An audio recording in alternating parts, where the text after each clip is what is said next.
ayah bundanya ketika istri mengingatkan suaminya untuk di bulan yang agung ini tinggal 27 hari lagi, tinggal 17 hari lagi, jangan sampai dilewatkan begitu saja. Masya Allah, kajian ini, ngaji ini derajatnya berkali-kali saya sampaikan lebih tinggi daripada zikir. Ya, insya Allah mudah-mudahan Senin sama hari Kamis monggolah diajak keluarganya jangan nonton TV dikala setelah sholat subuh. HP kalau diambil dari anaknya, melalaikan perintah Zat yang Maha Kuasa untuk menunaikan sholat subuh. Ku anfusakum wa ahlikum, jaga dirimu dan keluargamu dari siksa api neraka. Seakan-akan kita ini nggak tahu.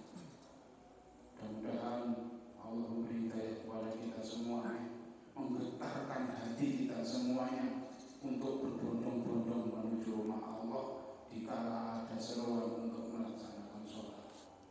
Wabil khusus sholat subuh kita mendatangkan Ustaz untuk pencerahan, untuk talabul ilmi. Jangan sampai kita santai-santai di rumah.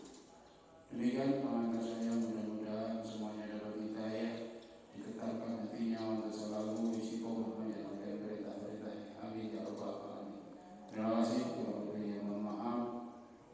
Assalamualaikum warahmatullahi wabarakatuh. Assalamualaikum warahmatullahi wabarakatuh.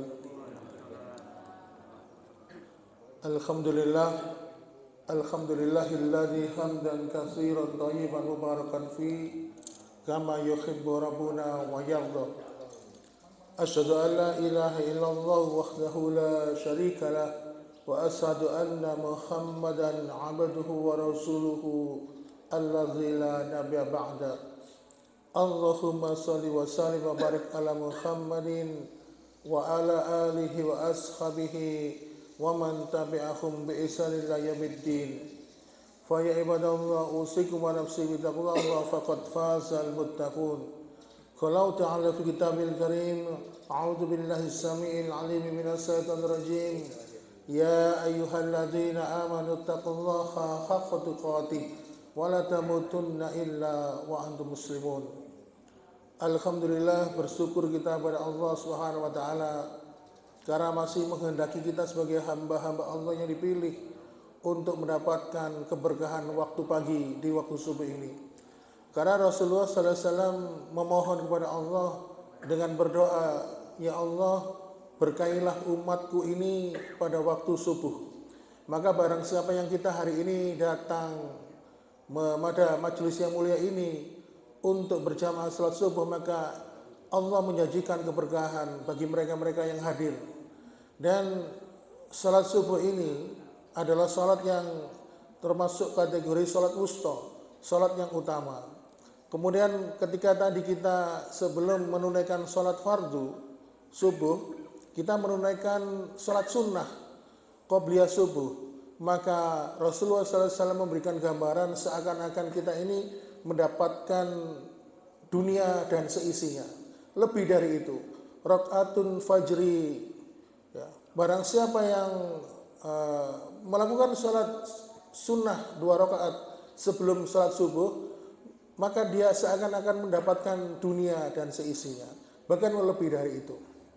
Baiklah Bapak Ibu jamaah sekalian, pada kesempatan 1 minggu yang lalu saya yang duduk di hadapan panjenengan menyampaikan tentang 3 amal perbuatan manusia yang dicintai oleh Allah. Dan karena Allah cinta dengan ketiga amalan itu, akhirnya Allah Subhanahu wa taala memberikan balasan, di mana balasan itu tidak dapat ditimbang dengan timbangan biasa, dibutuhkan mizan. Karena amal itu balasannya tiada batas dan Allah sendiri yang langsung memberikan pahalanya kepada kita. Yang pertama kemarin sudah kita bahas tentang pertama memaafkan orang lain, kemudian bersabar, dan yang ketiga adalah melakukan amal ibadah di bulan Ramadan. Tetapi pada kesempatan pagi hari ini yang singkat ini, maka tidak akan membahas yang pertama, juga tidak akan membahas yang kedua, tetapi kita akan fokuskan dengan suasana kita sekarang ketika memasuki bulan Ramadan, yaitu amalan-amalan ibadah yang dilakukan oleh Nabi Muhammad SAW di dalam bulan Ramadan. Di mana sesuai dengan pembahasan kita yang lalu, amalan-amalan ibadah yang dilakukan di bulan Ramadan mendapatkan pahala yang begitu luas di sisi Allah Subhanahu wa taala, dan pahala itu begitu besar tanpa batas, dan Allah sendirilah yang menjanjikan akan memberikan pahala itu kelak di hari akhirat kepada kita. Maka ma'asyiral muslimin, salah satu amal ibadah yang dilakukan oleh Nabi Muhammad SAW di bulan Ramadan adalah puasa. Sebagaimana ketika diriwayatkan dalam hadis Imam Bukhari, di mana hadis ini pada nomor ke-32 dari kitab Sahih Bukhari disebutkan dari sahabat Abu Hurairah radhiyallahu an berkata bahwa Nabi SAW bersabda, "Man sauma Ramadana imanan wahtisaban ghufira lahu ma taqaddamat min dzanbi." Barang siapa yang berpuasa Ramadan karena iman dan karena ihtisab, yaitu mengharapkan pahala dari Allah, maka Allah akan mengampuni dosa-dosanya yang telah lalu. Saya ulangi, barang siapa yang berpuasa Ramadan karena iman dan mengharapkan pahala dari Allah, maka Allah akan mengampuni dosa-dosa yang telah lalu. Bapak Ibu sekalian, hadis ini walaupun singkat, penting dan sangat menarik kalau kita bahas tuntas pada kesempatan yang singkat di pagi hari ini. Oleh karena itu, menurut para alim ulama terdahulu, ada 4 pelajaran yang dapat kita ambil dari hadis ini. Yang pertama adalah, apakah yang dimaksud dengan berpuasa karena iman itu? Yang pertama, yang dimaksud berpuasa berdasarkan iman adalah meyakini bahwa puasa itu memang kewajiban yang telah Allah bebankan kepada kita. Bahkan tidak hanya merasa diwajibkan, tetapi kita sebagai hamba Allah merasa ridho dengan ibadah puasa itu. Dan justru dengan ibadah puasa ini kita merasa bersyukur karena mendapatkan syariat diwajibkannya puasa. Ini maknanya begitu luas.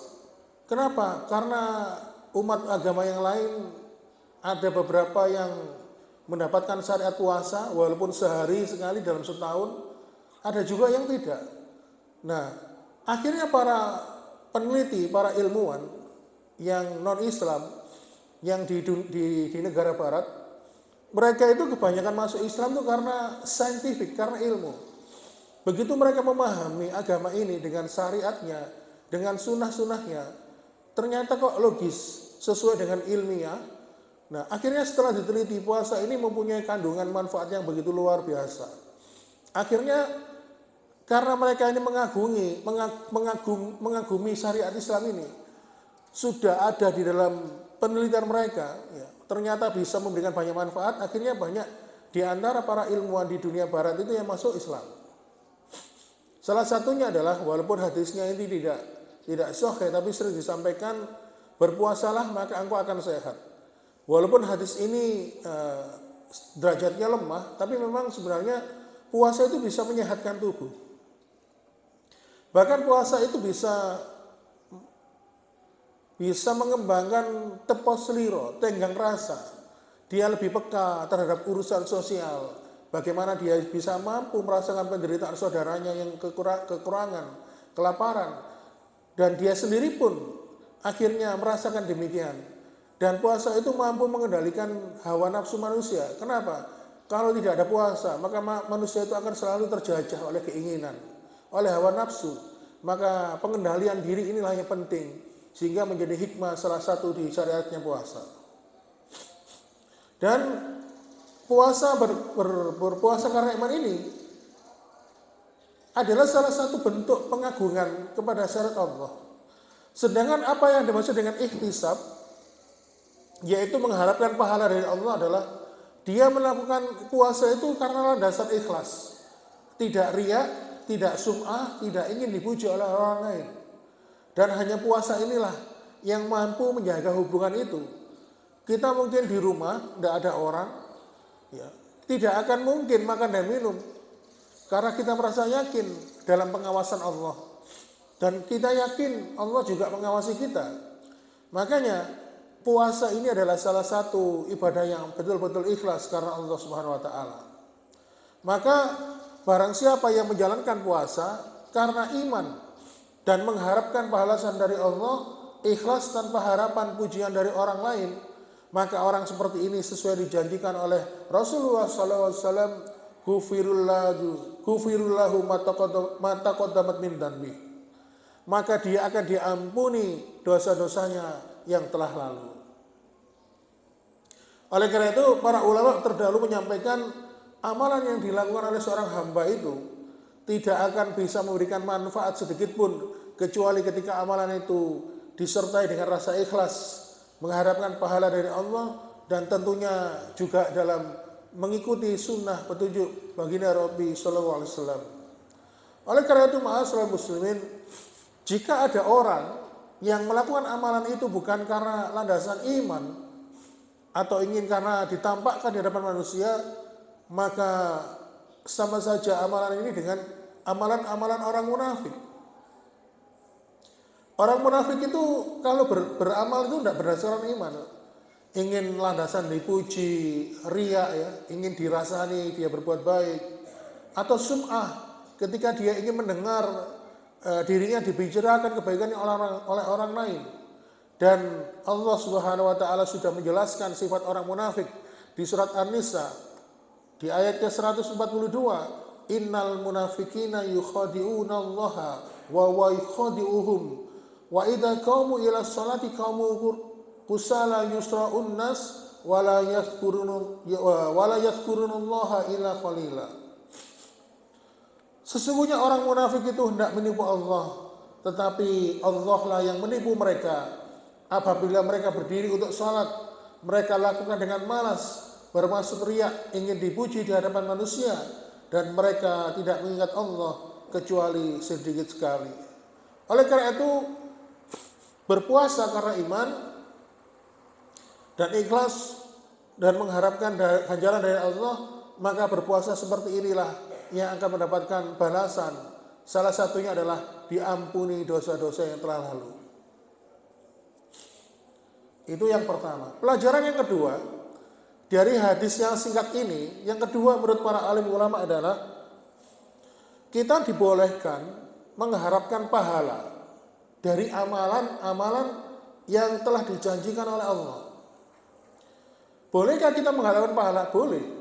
Bahkan ketika kita mengharapkan pahala itu, dengan amalan itu ketika ikhlas, bisa kita jadikan sebagai sarana tawasul, meminta pertolongan Allah. Karena sudah disebutkan dalilnya, apapun itu, amalan apa saja, kalau sudah ada dalilnya, ya kita boleh mengharapkan pahalanya.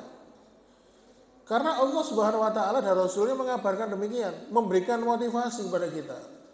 Maka ketika kita beribadah, kita mengharapkan pahala, itu ya memang tujuan dari ibadah itu untuk merangsang manusia beribadah. Oleh karena itu, ma'asyiral muslimin, para ulama terdahulu menyarankan seseorang ketika beramal soleh disarankan dia melakukan amalan itu apabila amalan itu ada dalilnya, landasannya, serta dijelaskan tentang keutamaan balasan di dunia maupun di akhirat. Kemudian dia mengharapkan pahala atas itu. Yang tidak boleh itu begini. Melakukan amal ibadah untuk tujuan dunia. Misalnya ingin rezekinya lancar, dia rutin sholat duha. Sholat duha itu tidak untuk melancarkan rezeki, Pak. Sholat duha itu disebutkan Rasulullah adalah sholatnya orang-orang yang taat, patuh, yang tidak lalai.